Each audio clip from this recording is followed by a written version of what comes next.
Hai adik-adik, kembali lagi dengan Kak Rina di online class 101. Kali ini kita akan belajar kelas 2 tema 5 di subtema 2 pengalamanku di sekolah. Di pembelajaran 2 kita akan belajar bahasa Indonesia, PPKN dan juga PJOK di halaman 75 sampai dengan 81. Nah, adik-adik untuk melihat video lain bisa klik di kanan atas videonya. Nanti akan ada rekomendasi playlist dan juga pembelajaran lain tapi kelas dan temanya sesuai dengan judul ya. Kalau mau lihat yang lebih lengkap bisa klik di kolom deskripsi. Nanti akan ada daftar playlistnya seperti ini. Nah, misalnya nih adik-adik mau lihat yang seluruh tema kelas 2.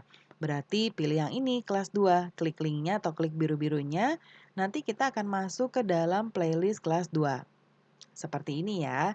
Nah, misalnya adik-adik mau lihat kelas 2 tema 4. Berarti adik-adik bisa klik putar semua, nanti langsung diputar dari awal hingga akhir. Tapi kalau mau lihat daftarnya bisa klik lihat playlist lengkap. Nanti munculnya seperti ini. Ini dibuat berurutan, jadi adik-adik tinggal cari aja nih di sini mau lihat yang subtema berapa, pembelajaran berapa, dan juga halaman berapa. Kita mulai ya adik-adik. Beni dan teman-temannya melakukan gotong royong. Gotong royong ini dilakukan di sekolah. Siti menyapu halaman, Dayu menyiram bunga, Edo mengelap kaca, Beni membantu guru memajang kaligrafi. Nah, kita amati teks percakapan ya. Kata ibu guru, anak-anak, ibu mempunyai kaligrafi. Bagaimana memanfaatkannya? Lalu kata Beni, kaligrafi dipajang saja, Bu.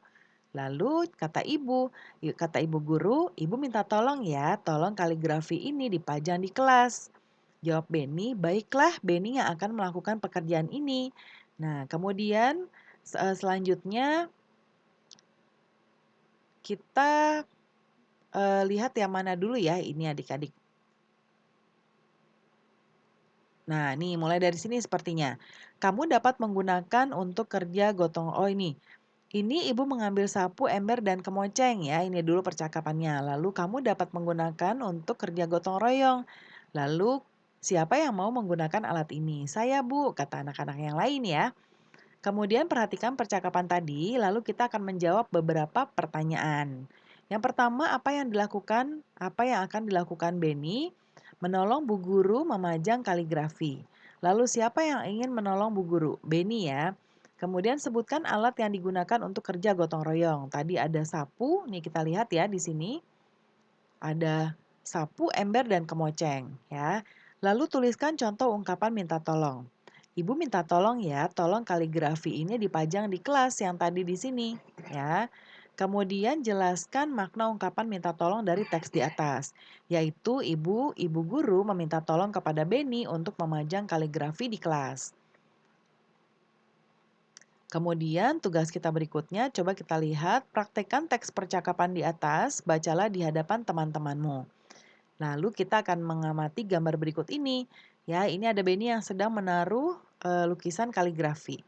Ya, buatlah pertanyaan sesuai gambar tadi. Minta temanmu untuk menjawab. Karina sudah buat beberapa contoh. Yang pertama, apa yang dilakukan Beni dan teman-temannya? Nah, jawaban temannya adalah gotong royong memajang kaligrafi. Lalu yang kedua, siapa yang membantu Beni memajang kaligrafi di sini? Teman Beni ya. Nah, ini tuh kalau rambutnya seperti ini dan pakai kacamata, ini namanya Udin ya, atau kita boleh langsung jawab Udin. Kemudian apa alat yang digunakan Beni untuk memajang kaligrafi? Nah, ini tadi dia menggunakan tangga ya, adik-adik, dipegangi oleh Udin. Kemudian berikutnya, gotong royong telah selesai dilaksanakan. Kemudian Beni dan teman-teman berolahraga. Nah, Beni berjinjit dengan satu kaki.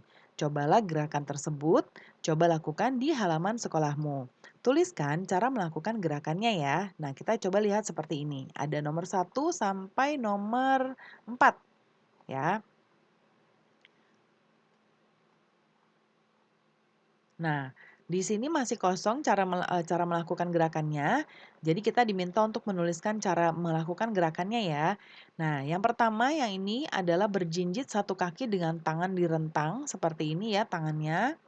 Kemudian berjinjit dengan dua kaki, tangan direntang. Kemudian berdiri dengan satu kaki. Oh yang ini yang nomor 3 ini terbalik ya adik-adik ya, ini nomor 2. Berdiri dengan satu kaki sambil Nah, ini Karina Ralat ya, yang ini berjinjit dengan satu kaki, tangannya di depan. Tangan di depan, ya, lalu berjinjit dengan satu kaki, ini yang nomor 2. Ini yang tetap nomor 3 ya, ini nomor 2. Berjinjit dengan satu kaki dengan tangan di depan, ya. Lalu yang ini sudah benar, ini nomor 3, berdiri dengan satu kaki sambil yang ini dua kaki dengan sambil mengepakkan sayap. Lalu nomor 4, berdiri dengan satu kaki, badan tegap, yang ini tegap ya, badan tegap ke depan dan tangan direntangkan ya. Lalu berikutnya, pernahkah kamu melihat kaligrafi adik-adik? Kaligrafi dapat mengingatkanmu pada Tuhan ya, kaligrafi tulisan ayat-ayat begitu. Kemudian mengingat Tuhan juga dapat dilakukan dengan berdoa. Berdoa merupakan perilaku yang sesuai dengan sila pertama. Nah, kan ada gambar berikut ini, kita diminta untuk mencentang atau memberi tanda seperti ini di gambar yang menunjukkan sila pertama. Kita lihat yang pertama. Ini Siti berdoa sebelum belajar, ini termasuk sila pertama ya. Lalu yang ini saling bekerja sama, ini bukan sila pertama. Yang ketiga, di sini ada Lani yang bukan beragama Muslim atau Islam, tapi menunggu Siti, dalam beribadah. Jadi ini termasuk. Lalu ini juga termasuk mendengarkan ceramah ya. Kemudian ini juga beribadah. Kemudian ini juga sama. Kalau ini bukan. Lalu yang ini menghormati orang tua atau guru, ini termasuk ya. Kemudian kamu pasti pernah melakukan sikap yang baik, sikap yang sesuai dengan sila pertama Pancasila. Coba ceritakan pengalamanmu. Karina sudah contohkan di sebelah kanan sini ya. Contohnya, sewaktu libur sekolah, saya, ayah, ibu, dan kakak pergi pulang kampung ke rumah nenek. Rumah nenek cukup jauh. Perjalanan menuju rumah nenek selama 4 jam. Dalam perjalanan terdengar suara azan pertanda waktu zuhur telah masuk. Sebagai umat yang taat, kami sekeluarga berhenti di sebuah masjid untuk sholat berjamaah. Setelah selesai sholat, kami kembali melanjutkan perjalanan ke rumah nenek dan tidak lupa berdoa memohon keselamatan. Nah, itu contohnya ya adik-adik. Nanti boleh disingkat atau boleh diubah dengan kalimat adik-adik sendiri sesuai dengan cerita pengalaman adik-adik. Nah, pembelajaran kita sudah selesai ya. Terima kasih sudah menonton sampai akhir. Mohon dimaafkan apabila ada kesalahan dalam perkataan maupun dalam materi yang diberikan. Sampai jumpa di pembelajaran berikutnya.